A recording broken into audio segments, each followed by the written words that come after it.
본문의 말씀은 그냥 마가복음 강해를 계속 하면서 오늘 특별히 이 내용으로 우리가 무엇을 힘을 삼아야 되는지를 다시 한번 이 주일날 상고하는 시간이 되었으면 좋겠습니다. 우리는 지금 하나님의 나라에 대한, 천국에 대한 예수님의 몇 가지 비유들을 말씀을 통해서 매주마다 만나고 있었습니다. 우리가 씨 뿌리는 비유에서 우리가 보았던 것은 하나님의 나라가 지금 현재에 와 있긴 한데 어떤 모습으로 와 있는가 하는 것을 살펴보았습니다. 어떤 모습으로 왔을까? 하나님의 나라는 세상적으로 볼 때는 그 영광과 권세와 힘을 감춘 모습으로 와 있고, 그리고 세상에 삼키어진 모습으로 와 있다, 그렇게 말씀을 받았습니다. 그래서 이 땅의 많은 세상 사람들은 이미 임한 하나님의 나라 그리고 천국을 보면서 이게 도대체 뭐지? 별것 아니네 하고 내팽개칠 수도 있는 그런 모습으로 와 있다, 그렇게 말씀을 드렸습니다. 마치 이사야 선지자가 예언했던 메시아의 모습처럼 하나님의 나라도 그렇게 와 있습니다. 그는 마른 땅에서 나온 뿌리 같아서 고운 모양도 없고 풍채도 없은즉 우리가 보기에 흠모할 만한 아름다운 것이 없도다, 이렇게 예언하셨던 말씀처럼 하나님의 나라는 이 세상이 만족할 만한 그 어떤 모습도 갖추고 있지 않습니다. 고운 모양도 없고 풍채도 없으며 심지어는 아름답게 보이는 것조차도 하나도 없습니다. 왜 그럴까요? 왜 그렇게 감추어진 모습으로, 왜 그렇게 세상에 삼키어진 모습으로 하나님 나라가 임하게 된 걸까요? 하나님의 나라가 그렇게 와 있는 이유는 오직 한 가지 이유 때문입니다. 그것은 다름 아니라 한 번만 따라 볼까요? 우리의 구원을 위해서. 무엇을 위해서요? 구원을 위해서 하나님의 나라와 예수 그리스도는 세상에 삼킨 자의 모습으로 오고 감추어진 모습으로 왔습니다. 그분이 자기 백성을 위하여 죽으셔야 되기 때문에 그 백성을 설득하여 교훈하여 자신의 자녀 삼고자 했던 것이 아니라 죄의 삭은 반드시 사망이기에 그 택한 백성들을 위하여 죽으시러 오셨기에 세상이 그를 몰라봐야 되고 세상이 절대 다수가 그를 거부할 수밖에 없는 모습으로 오게 된 것입니다. 그래서 세상은 예수를 거부합니다. 그래서 세상은 예수를 반대하고 핍박하며 예수와 함께 연합되어 있는 하나님의 나라와 천국을 이해할 수 없습니다. 그럼에도 웬 은혜가 있어서 좋은 땅으로 부름받은 사람들에게는 이 하나님의 나라가 30배, 60배, 100배의 열매를 거두는 감출 수 없는 생명의 나라로 와 있다는 것을 확인했습니다. 이제 오늘 본문에 등장하는 이 겨자씨 비유는 바로 감출 수 없는, 비록 세상에 감추어진 모습으로 와 있으나 그러나 감출 수 없는 하나님의 나라의 영적 생명력을 다시 한번 확인시켜주는 비유의 말씀입니다. 이 말씀을 통해서 우리가 신자로서 이 세상을 살아갈 때 무엇을 힘으로 삼고 무엇을 목표로 삼아야 하는지를 조금 분명히 하는 그런 시간이 되었으면 좋겠습니다. 우선 이 비유가 어떤 비유인지를 생각해 좀 봐야 합니다. 일명 겨자씨 비유라고 제가 말씀을 드렸는데, 여러분 겨자를 아십니까? 겨자? 모르지 않죠. 우리나라는 겨자를 일본어로 뭐라 그러죠? 와사비. 겨자는 몰라도 와사비는 애들이 압니다. 겨자 부르니까 모르더라고요. 근데 여기 이스라엘의 겨자는 우리가 말하는 와사비하고는 비슷한데 좀 다릅니다. 영어로 하면 금방 알아듣습니다. 겨자를 제가 영어로 한번 해볼까요? 영어를 잘해서가 아니라 다 아는 영어로 해서 합니다. 제가 머스타드. 너무 유창하지요? 어디에 뿌려 먹는 거죠? 저는 좋아합니다. 핫도그에 뿌려 먹습니다. 노란 거. 그게 머스타드 겨자입니다. 겨자. 근데 이 겨자는 원래 나무가 아닙니다. 우리가 겨자나무다 그러는데 원래 겨자는 나무가 아니라 풀입니다. 풀인데 참 신기한 풀이라서 이 풀이 어느 정도 자라냐면 최소 2m 정도가 자랍니다. 근데 2m 정도가 자라는데 그냥 자라는 게 아니라 가지가 굵으면서 자랍니다. 크게는 3m에서 5m까지 자랍니다. 내가 그럴 줄 알았습니다. 안 놀랄 줄.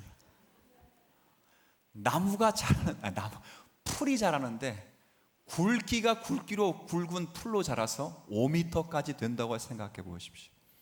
그러니까 풀이라 부르기는 그렇고 채소라 부르기도 그렇고 그래서 흔히 뭐라 부른다고 그냥 나무라 그렇게 부릅니다.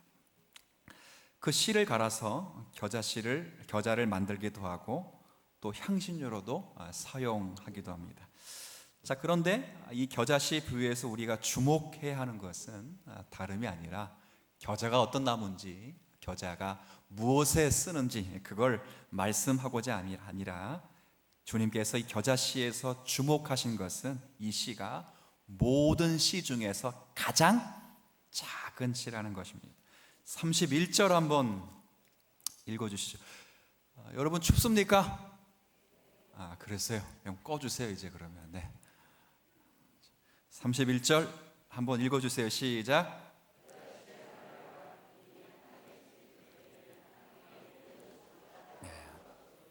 모든 씨앗줄 중에서 제일 작다. 제가 예전에 청년 때 또 섬겼던 교회의 담임 목사님, 저를 목회자로 만든 담임 목사님이 강대상 밑에 항상 뭘 넣고 다니시고 설교 시간마다 가끔 꺼내가지고 이 겨자씨만한 믿음만 있으면 산을 옮긴다는데 여러분 정말 그따구로 하시겠습니까? 그랬어요. 그래서 막 흔드는데 그때 제 영안이 2.0이었습니다. 그런데도 안 보입니다. 잘 안 보입니다. 가까이서 보일 때 조심해야 됩니다. 왜냐하면 에취 그러면 다 날아갑니다. 가까이서 볼 때도 잘 안 보입니다. 제가 장담하건대 6학년 이상이 되면 안 보입니다. 그건 믿음이 없어 안 보이는 게 아니라 육안이 어려워서 안 보이는 거예요. 너무 실망하지 마시오. 그렇게 작습니다. 아주 작습니다. 그러니까 너무 미미하고 보잘것이 없는 씨가 바로 겨자씨입니다. 보통 다른 씨앗들은 나무가 크고 열매가 크면 통상적으로 씨앗이 큰 게 참 많습니다. 그런데 겨자씨만큼은 정반대입니다. 겨자씨는 외견상으로 보면 정말 심이 작고 볼품이 없습니다. 그런데 놀라운 것은 일단 자라면 32절 한번 여러분 읽어주시죠. 시작.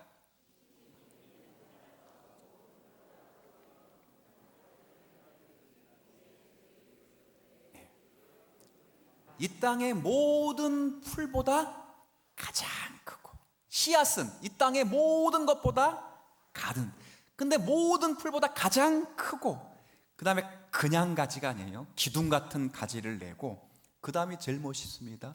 공중의 새들이 그 가지에 깃들어 쉬는 게 아니라 얼마나 가지와 잎이 풍성하면 그 가지에 뭐에 깃들어 쉰다고요?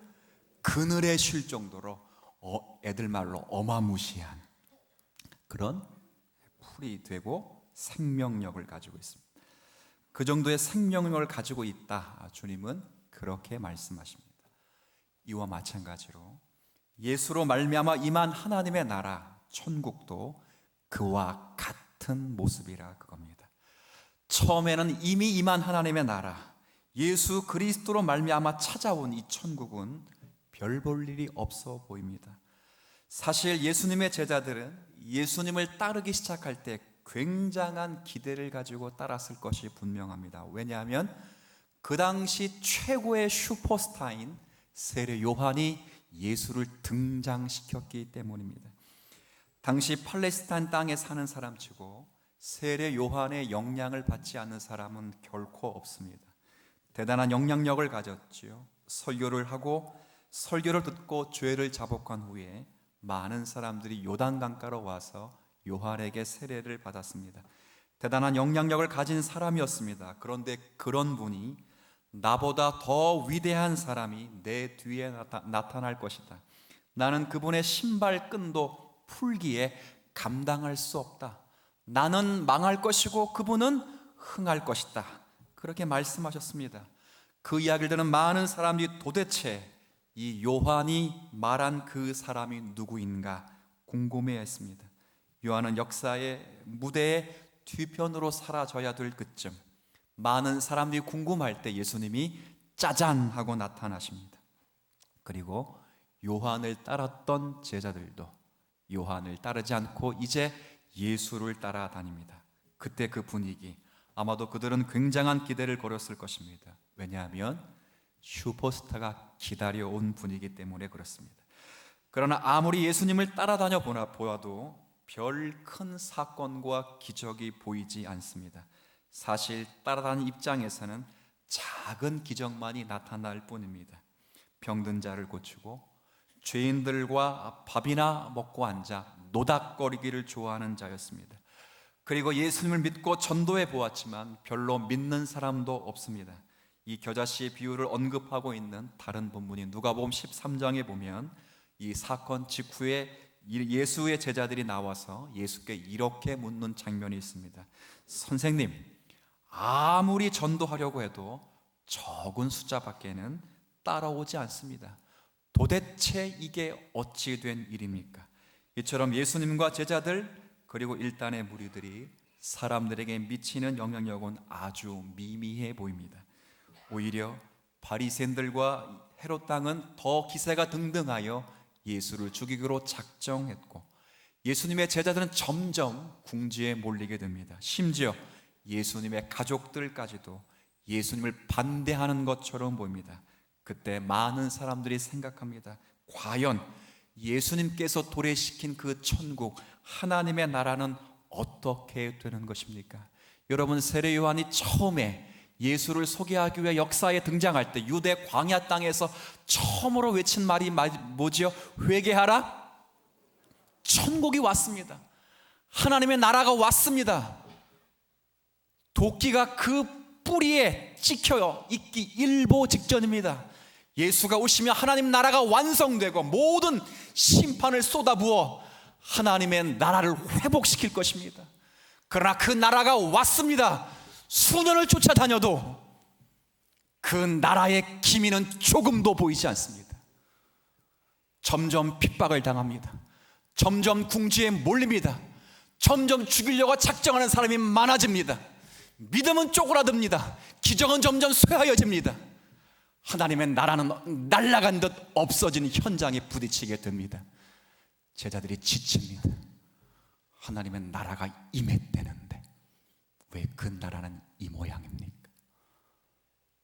하나님의 나라가 임하면 이 악한 정부와 세상을 끝장내고 교회와 하나님의 나라가 영광 가운데 붙들고 붙잡혀야 되는 것 아닙니까? 묻습니다. 그때 예수님께서 비유로 말씀하신 비유가 오늘의 비유입니다. 그래, 너희 안에 있는 하나님의 나라는 지금 볼 때 겨자씨처럼 굉장히 작다. 근데 꼭 기억하라. 그 작은 것이 전부가 아니라는 것입니다. 지금의 예수 그리스도가 죽으셔야 되고 예수 그리스도의 죽으심으로 당신의 백성들을 살려내셔야 하기에, 그리고 그 죽음과 함께 연합하여 들어갈 교회의 자리가 주님의 죽으심을 몸과 마음으로 전해야 되기 때문에 지금은 세상에 고립된 것처럼 보이고 세상과 멸시와 천대를 받는 것처럼 보이지만 그 작은 현실로 인하여 부끄러워하거나 두려워할 필요가 없다. 왜냐하면 이 겨자씨는 외견상으로 보면 심이 작고 볼품이 없지만 이 씨앗에는 생명을 발하하는 위력이 있기 때문이란다 라고 말씀하십니다. 주님은 이 겨자씨의 비유를 통해서 단순히 작은 것의 중요성을 가르치려는 것이 결코 아닙니다. 작은 것의 중요성만을 대표하려 했다면 겨자씨 말고도 주님이 비유에 쓰실 수 있는 작은 것들이 굉장히 많습니다. 모래알도 작습니다. 심지어는 먼지도 굉장히 작습니다. 그러나 굳이 겨자씨 비유를 선택하시는 이유는 겨자씨가 모래와 다른 점이 있는데 그것은 생명력이 있기 때문입니다. 자랄 수 있다는 것은 생명력이 있다는 겁니다. 비록 그 씨앗은 조그마한 이 세상 가운데 가장 작은 한 알갱이의 모습에 불과하지만 그러나 그 안에는 신비하고 놀라운 생명력이 있는 것입니다. 이처럼 하나님의 나라의 요소는 현세적이며 물질적인 것에 있는 것이 아니어서 현세와 물질적인 것으로 냉대를 받고 반대와 박해를 받을 것이지만 그러나 진정한 하나님의 생명으로부터 시작되기 때문에 그 나라는 반드시 완성될 것입니다. 그 생명은 바로 예수 그리스도이십니다. 비록 예수 그리스도가 택한 백성을 구원하시기 위하여 죽으심이 예비되어 있기 때문에 지금은 아름다운 모습도 없고 풍채도 없고 고운 모습을 갖추지 않을지라도 반드시 그분이 부활하여 세우실 하나님의 나라는 물의 바다를 덮음같이 여호와의 영원하는 지식이 온 세상에 충만케 될 것이다. 주님이 그 이야기를 하는 것입니다. 겁먹지 말아라. 힘들다고 기죽지 말아라. 쫄지 말아라. 따라합시다. 세상이 어찌하리? 세상은 여러분을 어찌할 수 없습니다. 우리는 생명력이 있습니다. 그 생명은 예수 그리스도이십니다.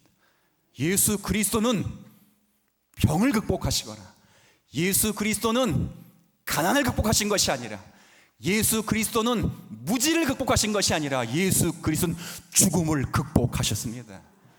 세상이 우리를 위협하는 건 죽음밖에 안 됩니다. 우리 애들도 그러더라고요. 지네끼리 얘기하다가 말 안 되면 그러다가 나한테 어떻게 알았는지 저는 그렇게 위협 안 합니다. 전 이렇게 위협하죠. 그러다가 오래 못 살아. 애들한테 그걸 어떻게 잘 알아들었는지 친구들끼리 그러더라고요. 너 까불면 죽어 그래. 세상은 죽음으로 우리를 정복하고 박해합니다. 겁먹지 마십시오. 예수는 죽은 자 가운데서 부활하시고 지금도 하늘 보좌 우편에 계셔서 부활로 완성시킨 자기 백성과 하나님의 교회를 지금도 붙들어 주시는 중보의 주님이 되십니다. 힘을 내셔야 됩니다.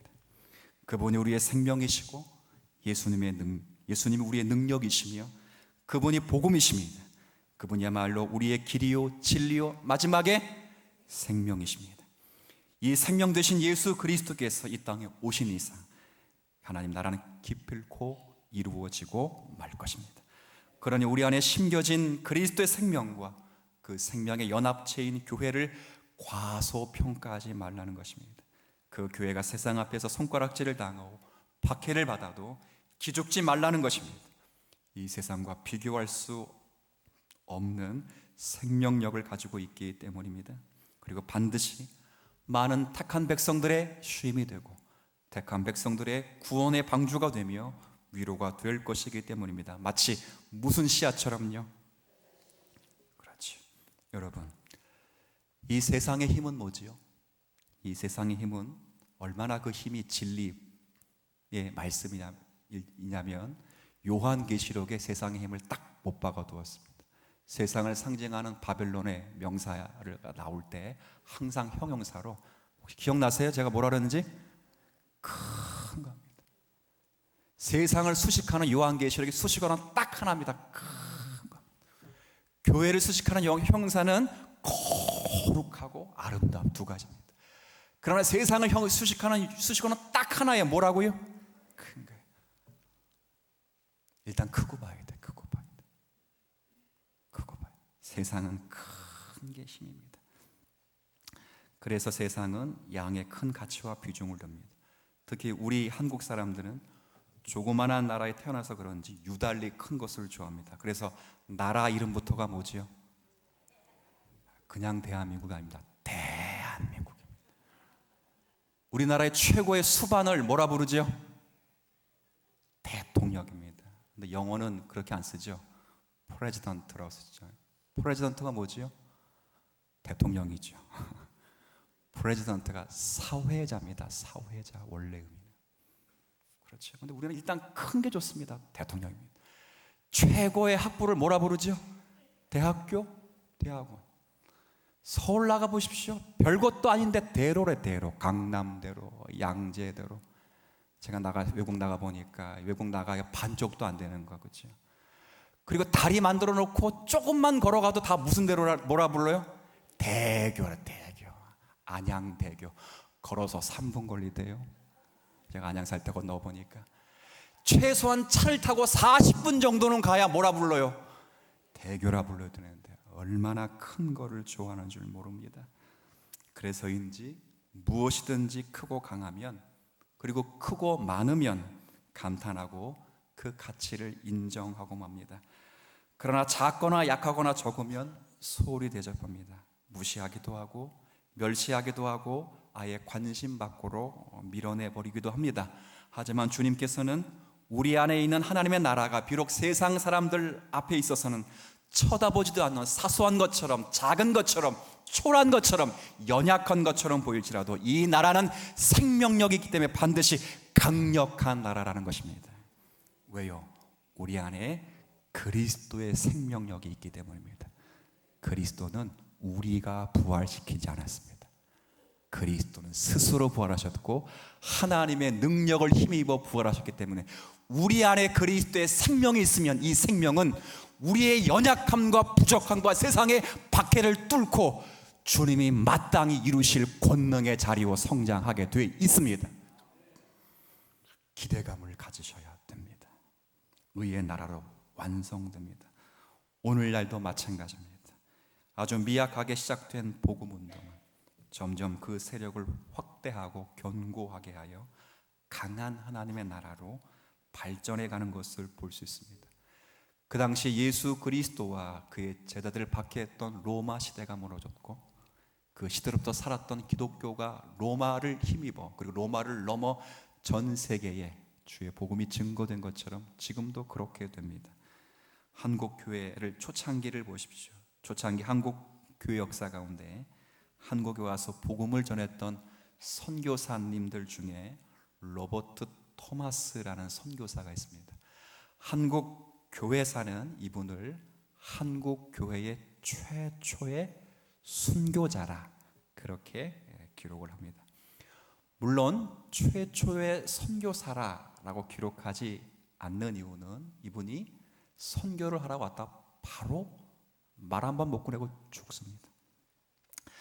물론 이분이 최초의 순교자라고 말하는 것에 있어서 이견을 달리하는 분이 있습니다. 왜냐하면 이분이 타고 온 배가 여러분 역사책에서 배웠던 것처럼 제너럴 셔머노이기 때문에 그렇습니다. 하지만 이분이 순수한 선교 목적으로 왔다는 것은 그분의 편지들을 이렇게 읽어보면 기록으로 잘 남아 있습니다. 이분은 사실 중국 선교를 위해서 1863년에 상해로 왔다가 거기서 조선이라는 나라가 있다는 이야기를 듣고 조선에 들어가서 선교하고 성경을 보급해야 되겠다라는 마음을 먹습니다. 그래서 한글 성경을 수백 권을 만들어서 조선에 들어가는 제너럴 셔머노를 탑니다. 그런데 여러분이 잘 아시는 대로 그 당시 흥선대원군이 쇄국 정책을 펴는 바람에 제너럴 셔머노가 대동강에 들어와서 조선군과 전투 중에 그 배가 불에 타고 거기에 있는 모든 사람이 다 죽게 되는 일을 만나게 됩니다. 토마스 선교사가 조선군에 의해서 죽게 될 때, 그 배가 불이 타게 될 때 그는 전투 중에서도 선교하러 왔기 때문에 그가 만들어 놓은 수백 권의 성경을 대동강 강가에 던지면서 사람들에게 예수, 예수, 예수 하고 그렇게 던졌습니다. 심지어는 자기를 죽이러 온 조선 병사에게 성경을 건넸습니다. 그리고 함께 온 많은 병상들에게도 동일하게 성경을 건너면서 예수 그리스도를 믿으라 그렇게 단 한마디만 외치고 돌아가셨습니다. 그때 나이가 27살이었습니다. 재미난 에피소드 하나가 있습니다. 그 선교사에게 받은 성경이 12살 난 그 당시 병사였던 최지량이라는 아이가 그 성경을 받습니다. 그것을 당시 그 아이는 평양성 관리였던 박영식이라는 평양성 관리에게 줍니다. 이 관리가 이 성경을 가지고 어떻게 했을까요? 그 당시 종이가 귀한 시대라 자기 집에다가 한 장이 찢어서 벽지로 바른 겁니다. 문에도 바르고 천정에도 바르고 벽에도 바르고, 그리고 잠잘 때 읽고 밥 먹을 때 읽고 일어나서 읽고 심심해서 읽다가 예수 그리스도를 만나버렸습니다. 그리고 그가 성경으로 도배한 자신의 집이 나중에 평안도의 최초의 교회이자 1907년 평양 대부흥운동을 이끌었던 장대현 교회가 되고 말았습니다. 토마스 선교사 한 명의 순교가 한 나라를 구하는 깃털이 되었습니다. 좋은 씨앗 하나가 떨어져 100배의 결실을 이루듯이 겨자씨가 작은 것처럼 보이지만 수많은 택한 백성들에게 기초가 되고 한국 교회의 초석이 되기도 합니다. 그런 여러분이 기죽지 마시고 평생 몇 명만 전도하면 된다고요? 또 이렇게 적용하실 수도 있습니다. 예, 좋습니다. 한 명이라도 해보십시오. 그 사람이 100배가 될 수도 있습니다. 주님 말씀하십니다. 성도가 주의 말씀을 높이 들고 살 때 그 효과가 작은 것처럼 보여도 실망하지 말아라. 우리 안에 임한 하나님의 나라가 미래에 보이는 것처럼 없어 아무것도 없는 것처럼 보일지라도 낭망하지 말아라. 100배의 결실을 맺게 될 것이다. 겨자나무가 되어서 많은 새들이 쉬게 할 것이다, 이겁니다. 그러므로 사랑하는 성도 여러분, 인내하시면서 성도의 삶을 즐겨 사십시오. 혹시 지난주 말씀 기억합니까? 농부가 씨를 뿌리면 뭐만 하면 된다고요? 설마 그것만 기억하신 것은 아니겠죠. 사랑하는 자에게 뭘 줘요? 제가요, 가끔 잠을 못 잘 때가 있는데 근심 걱정이 많으면 잠도 안 오더라고요. 그렇죠? 마음이 평안해야 잠이 옵니다. 그러니까 제가 잠을 많이 잘 것 같아요? 뭐 적게 잘 것 같아요? 이렇게 물어보면 시험 들죠. 그렇죠? 아닙니다. 여러분, 농부가 잠을 잔다는 것은 태만이 아닙니다. 하나님께 맡긴 것입니다. 당신께서 당신의 역사로 당신의 영광을 위하여 당신의 능력 안에서 이루십니다. 우리는 오늘이란 시간에 당신의 역사와 당신의 능력과 당신의 은혜와 섭리를 믿고 오늘이란 시간에 하나님의 말씀에 책임지고 주의 길을 걷기를 원합니다.